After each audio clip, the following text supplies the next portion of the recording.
What was the inspiration for Black Green News? Oh, start out the hardest question right away.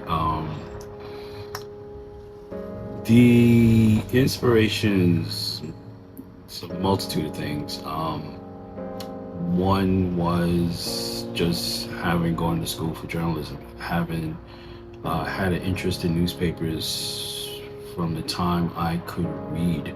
Um, my great aunt and uncle raised me my first few years. The routine every day was to go to the store and get a newspaper, several newspapers. So I was used to reading the Times, the Daily News, even the Post, and Amsterdam News.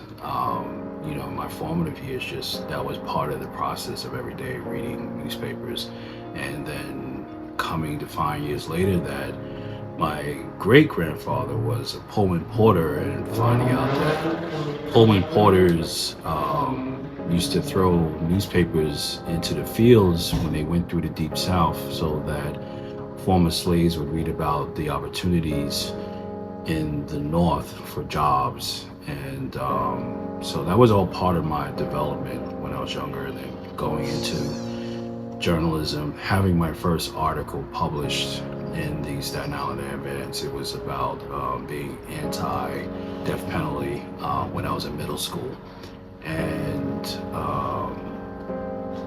after that, I think really it started to formulate in my head after your brother was born, because I realized there was a clock ticking. And if I was going to pursue this idea about starting my own newspaper, I had to do it really quick before he got much older and more responsibilities. So that coinciding with going to the Million Man March, I came back, and then your brother was born like a month later, and then it was just sort of like the idea formulated in my head. And I actually was on an A train coming from Far Rockaway from work. I was managing a restaurant out there, and I literally had a notebook that I was writing in every day, commuting to work. Just ideas about what the newspaper would look like, who would I recruit to help me work on it, and that was where the idea came from. Okay. What did you hope to accomplish? Um, it was more about I think the macro issue was like, hey, I want to give a community that I grew up in North Shore of Staten Island opportunity to have its own voice. I never saw ourselves reflected in much of the newspapers that were there at the time, either the daily newspaper or the weekly newspapers. I didn't see our community reflected. I didn't see a place where we'd have an opportunity to express ourselves, to see ourselves in our best light. And it just seemed like only time we were featured in the press, it was in our worst light. Too often, particularly during when I grew up in that community during the 80s and early 90s, it was difficult to square away that I was living in a community that had no voice per se. They didn't have their own paper or radio station. Everything was so much different in Brooklyn, where I got to spend a lot of years after school when I was working and seeing how other communities were being represented in their own publications. And I'm like, this would be the perfect place to come and start a publication. And so I think what I personally wanted to accomplish was to say I could do this. I had ran newspapers on college campus, and this was just like a natural extension, like, oh, I can do this in the real world, as opposed to I really didn't want to pursue the normal career in journalism. Write for a small town, predominantly white newspaper, getting paid $25, $50 an article, scrambling to write 5 or 6 articles, being told what stories to cover, what kind of perspective to take on those stories. I really didn't want any part of that. I wanted to tell my own story in my own way, and I got to do that for a lot of years through Black Rain.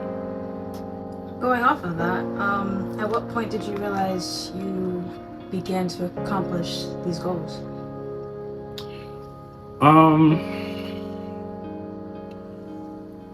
Right away, in some part, like there was a natural attraction for writers and photographers who wanted the same opportunities to express themselves, to hear their voices heard. So that was right away. People were attracted to the newspaper right away. But I think in year 3, we really hit our stride when we started to go citywide. You can tell in the format and the change in the look of the newspaper. We were getting a lot more diverse voices that were joining the newspaper, and that was reflected.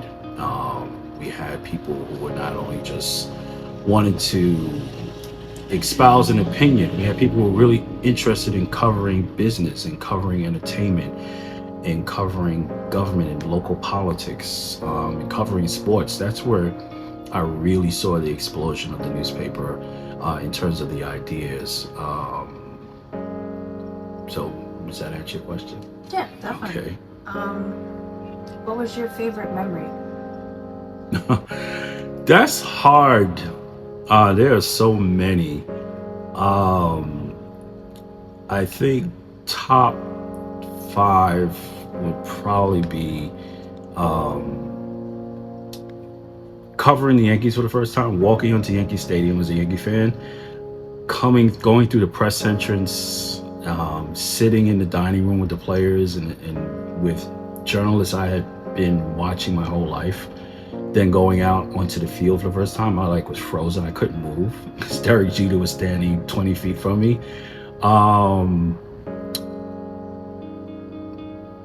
Urban World Film Festival.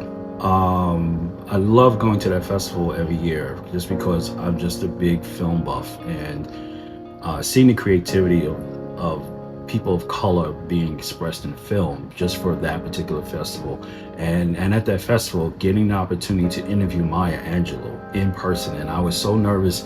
She grabbed my hand and held it. And yeah, that was big. That was big. There were a lot of interviews. I think the ones that stand out for me the most, the time I interviewed LL Cool J for the film In Too Deep. And I was the only reporter in the room who decided to talk to him about the models he used for the film, which was a crime lord. And I started to talk about some of the big drug lords in Southeast Queens, Pappy Mason, Fat Cat Nichols, and him and I were like, oh, we're here. And we started vibing. And then later on, I'm in the bathroom and he came in and LL was like, yo, I really loved your questions. And I was just like, okay, I'm still taking care of my business in the urinal, but it was pretty cool. LL was like, oh, that was really good. What was the most memorable issue or article? Hands down, 9/11, because that just changed the trajectory of the world, our community, our city, and the newspaper itself. But I think that was literally a high point. And I knew that we had a lot of talented people that were really invested in telling a story, because as it was happening, as the towers were being hit, I was able to reach out first and foremost to check on everybody, check on how you guys were, how your mom was, and then checking on the family and checking on staff, because everybody was spread out that morning. And it was election day, so we were literally preparing to cover stories about the election, whether Bloomberg or Mark Green. Just having such a team of talented individuals who were committed to telling a story and realizing this was probably going to be the biggest story of our lives. Everyone just shifted into action. Photographers ran to the roof of wherever they were. Reporters, a lot of them college students, just got out in the street and started talking to people, getting their reactions. Our photographer, Brent Danoon, caught the towers coming down from the roof of the Queens Mall. Your godfather, Jonathan Gibbs, he was maybe 5-6 blocks away when the towers were hit. And as he was running for his life, he knew enough to turn around and start documenting and taking pictures. That was probably the biggest and best issue that we ever did. We just had complete coverage from a lot of facets. And then later on, winning several awards from the New York Association for Black Journalists for our coverage and for our photography. That was probably one of our proudest moments. And so that was probably the biggest issue. But it also signaled the end of Black Rain, because the world afterwards, and I saw it coming probably a year or two before. Just, you paying attention to the trends, and you see there was no internet as you know it now. It was just really starting, but you could see, like, we were even still trying to transition to an early version of a website, and you can see that that's where this was going to go. And if you had been studying journalism, you could see in the business of journalism, which is very important, you could see where this was headed. Yeah, it changed the trajectory of a lot of our lives, but it did signal the end of the newspaper, because print was tough enough as it is. But being a print newspaper for a little-known Black community newspaper, and trying to compete, with very minimal resources, was just a tough challenge. And my family was growing, so and I would also say, I kind of did what I wanted to do, and I needed a new challenge, and I found that in another field. But I do not regret those 5 years. They changed my life, and I think they changed the life of a lot of people. That being said, how has Black Rain News impacted or changed your life? I always see myself as a teacher. I always try to live, one of the phrases I try to live by is each one teach one. And so I've always tried to, whatever knowledge I had, tried to pass it on, experiences, pass it on.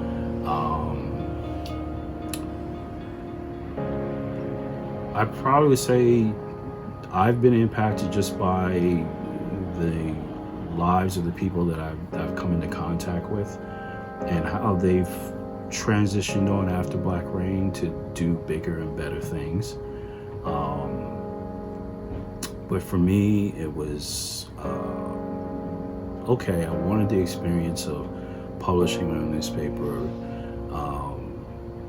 I think the biggest impact was managing people. I was in my late 20s when I started the newspaper, and for 5 years, probably between the ages of 27 to 32, and learned a lot about how to manage people, how to grow them, how to inspire them. A lot of what my style was mixed between what I had learned from the military, what I learned from tough professors, and just my own cranky ways, and just learning how to balance it out. I always try to look at myself sort of like a basketball coach, like a Phil Jackson, in that I have to motivate each person differently. Some people need a tough hand, some people need a softer approach, and Black Rain probably had the biggest effect on me fine-tuning that approach, so it helped prepare me for the future as a potential chief of staff, managing people in an office. Thank you. You're welcome. Thank you. Peace and blessings, Black Rain. Thank you for the opportunity, for allowing me to grow and having brain trust in my ability, my skill, my gifts, and my talent artistically, creatively. You allowed me to move forward as an art director, as a matter of fact, without direction, just allowing me to organically move through my process, and I truly appreciate it. I do. One of my fondest memories is Gil Nobles. One of his comments when he said, "What's wrong with Staten Island?" that was something that stayed with me. God bless and peace. Love y'all. Greetings. This is a brief video acknowledging the 25th anniversary of the Black Rain newspaper and acknowledgement of all that has been accomplished by this newspaper that was created by Rance Huff and developed by the staff that he pulled in around him. I was one of those people who Rance recruited to help get the message out that Rance wanted to convey to our community. I think he did an excellent job of providing information that was relevant to what was going on in our community during the time of publishing the Black Rain newspaper. So it really was a momentous feat to actually do what was done. So I want to congratulate all of the other staff members, congratulate Rance on just doing all that he did. It was not a small feat. So I want to acknowledge his brilliance in bringing this newspaper to life, and also thank him for allowing me to contribute in some small ways to the newspaper. So once again, congratulations to the Black Rain newspaper on its 25th anniversary. And hopefully there will be others who see Rance's example and pick up the baton and continue to spread the word and help our community understand the situations that are going on around us and our role in trying to improve our lives. So take care. Hi, Rance, and everyone else. My name is Omar Daniel. I was the #1 photographer on the Black Rain. What? Not number one? No. Okay. I am, well, apparently I was #2 photographer on the Black Rain, and what? Not 2 either. Okay. 3? 4. 4th. Really? Okay. No. Apparently I was 4th Black Rain newspaper photographer, but nevertheless, it was one of the most exciting and proliferating experience that I've had in my younger life that I can remember, actually. You know, those years as a student at the College of Staten Island, I was in the photography program. I was the president of the photography club when I became aware of the Black Rain newspaper, and I actually knew Rance and the family. We lived in the same building in Stapleton, 197 Gordon Street, Stapleton, and you know, I mostly knew his sisters. They were more my age. I went to school with them. He was older than myself, so I really didn't know Rance. I knew him, but didn't really know him. He was away to college, but and when he came back and he started doing the Black Rain, and through my photography, I became just got to word of mouth and ended up doing some getting involved in the newspaper, and it's probably the best thing that ever happened to me at that time. I was running around doing a lot of, you know, studio photography, black and white, and so on, weddings, and so on, until I got into doing photojournalism with the Black Rain newspaper, and it actually gave me a different purpose. And even up until today, it's been one of the most effective time of my life. Actually probably has brought me to the point where I'm at right now. You know, with this camera, it's a film, so I had to, at the time, have it developed or develop it myself and then present it to Rance, which he would then pick the pictures that he felt was suitable and best to depict the story itself. And as usual, I usually needed an extension, as I did today for this video as well, because photography. It's not science, it's an art. Anyway, I want to thank you really, Rance, and everyone on the Black Rain staff that for really coming together and putting something that was monumental and will withstand time, and really made a definitive, just exemplary, just representation of what was needed, not only then, but today, much more so, even. He was, it was the right time, and it was the right moment, and it could have been bigger. It could have gone on, and I think that, we all knew that we could have done something much more special had we had the more resources. But I'm very proud of what we did. I'm very proud of Rance and his family and the team for the time and the editorials, the pictures, the representation, the voice that we gave the community, the voice that we gave many that didn't have a voice before, and the voice that we gave to Stapleton, and the voice that we gave to African Americans, and the voice that we gave to Staten Islanders, and the voice that we gave to New Yorkers. And so I thank you, and congratulations, happy 25th anniversary. I can't believe it's been 25 years, but it's been well. It's been great, and I thank you for the experience.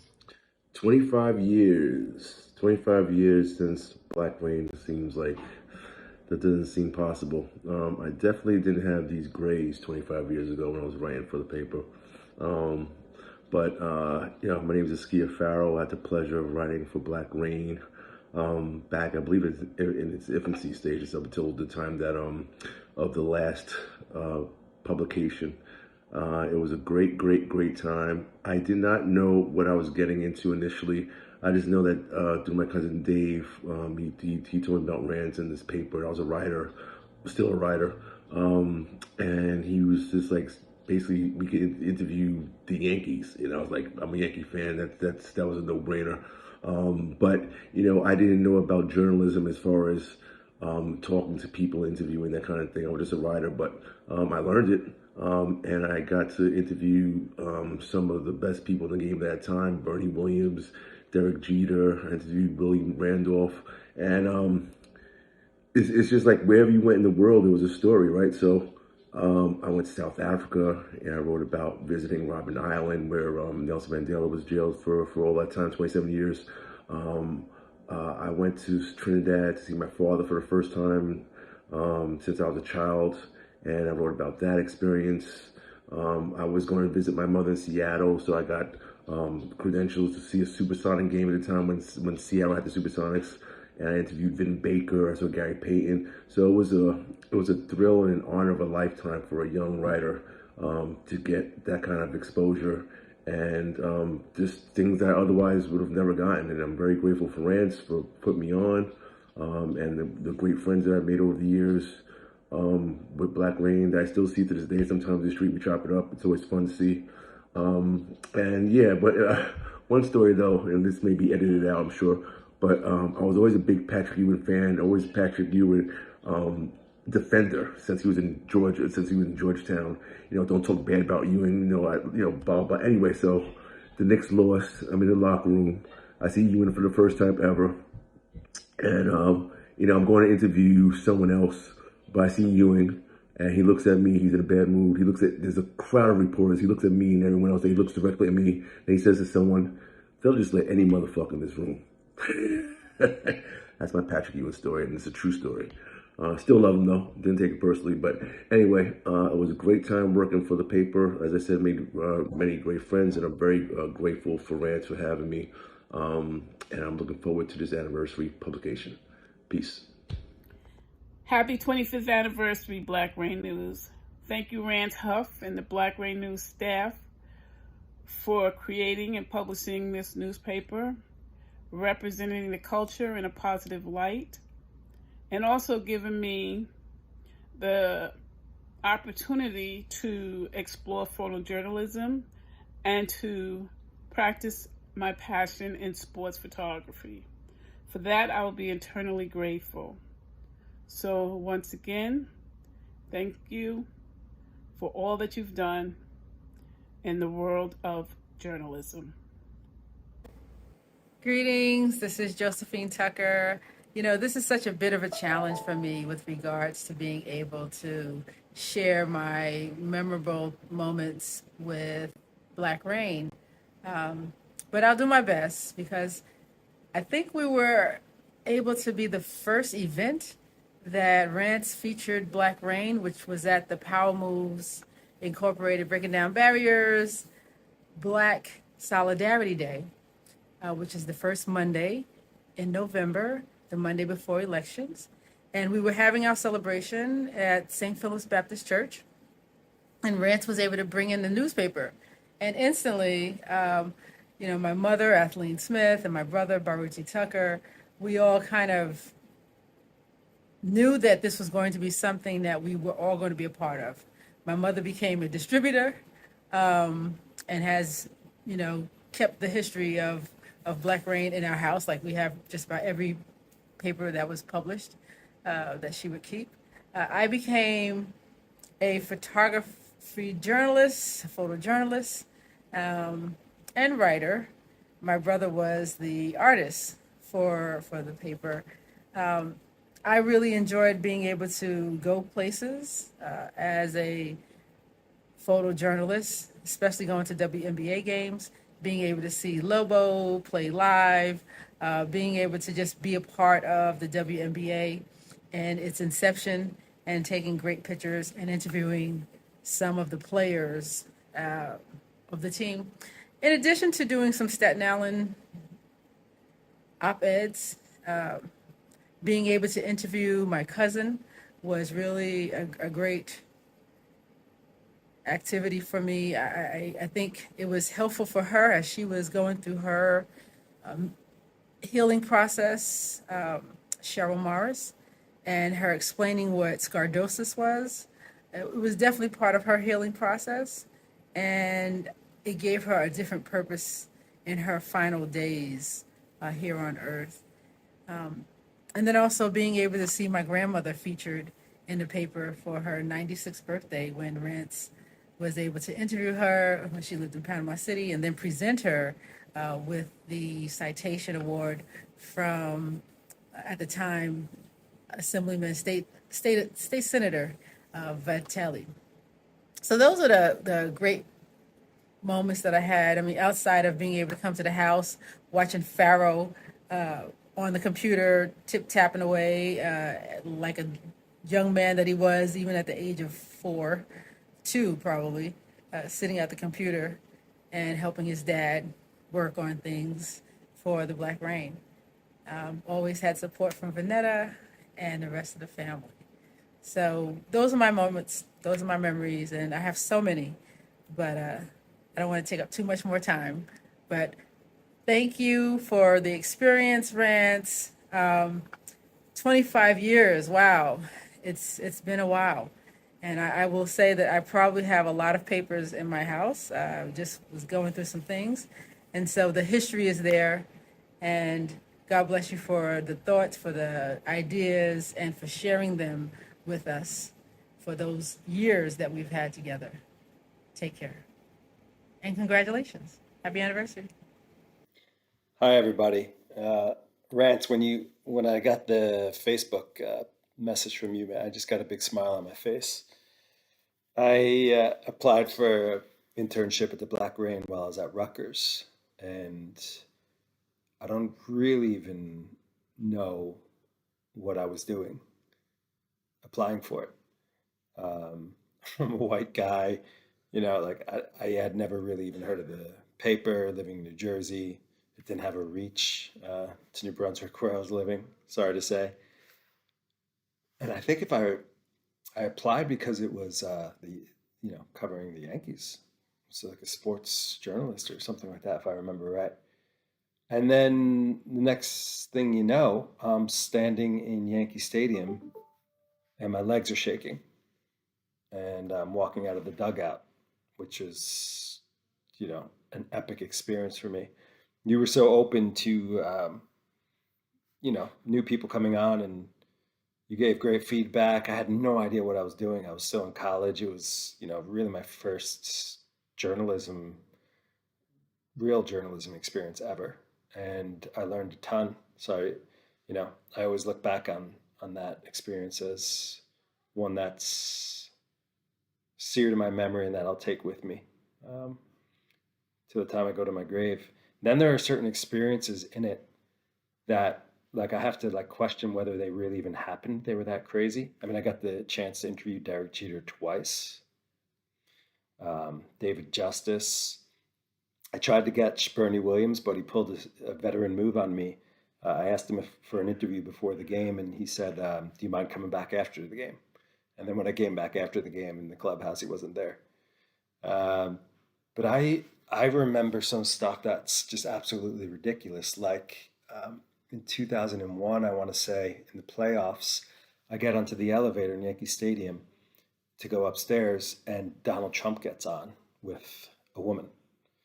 And I'm just sitting there, I'm 20, just looking at Donald Trump. And we go up one floor, and then Regis Philbin gets on. And and then I'm looking at him, and I'm looking at Donald Trump, and just wondering how I got into that position. And Regis Philbin says to Donald Trump, "Last question, is that your real hair?" And Donald Trump says, "Very funny, Regis, very funny." Who knew what would happen after that? I also remember some more somber moments. I remember after 9/11, baseball was delayed, canceled, or postponed. And we were at a playoff game. I think it was before the World Series. And I remember like it was yesterday when they delayed the game for about 17 minutes for George W. Bush to get on the big screen and to announce that we were invading Afghanistan. And I remember feeling the crowd screaming USA and just feeling this patriotism, which honestly at the time kind of scared me because it was so jingoistic and it just felt extremely, you could feel the toxic masculinity in the stadium. Looking back on it now, of course, we know it was complete failure, something we never should have done. But it was an amazing experience to see that as well. But in the end, I mean, just your willingness to take me on, to show me the ropes, to be open and generous with your time. I'll never forget that. And I still have some of the clippings back in the day. It's tough to read them because anything that you read that's that old is just you get embarrassed. But yeah, it was quite a paper, and you did an amazing thing. And I remember meeting some of the other journalists and photojournalists involved, and it was just always people just felt the passion for it. So congratulations on the anniversary, and yeah, thanks again. Black Rain. Black Rain. Black Rain.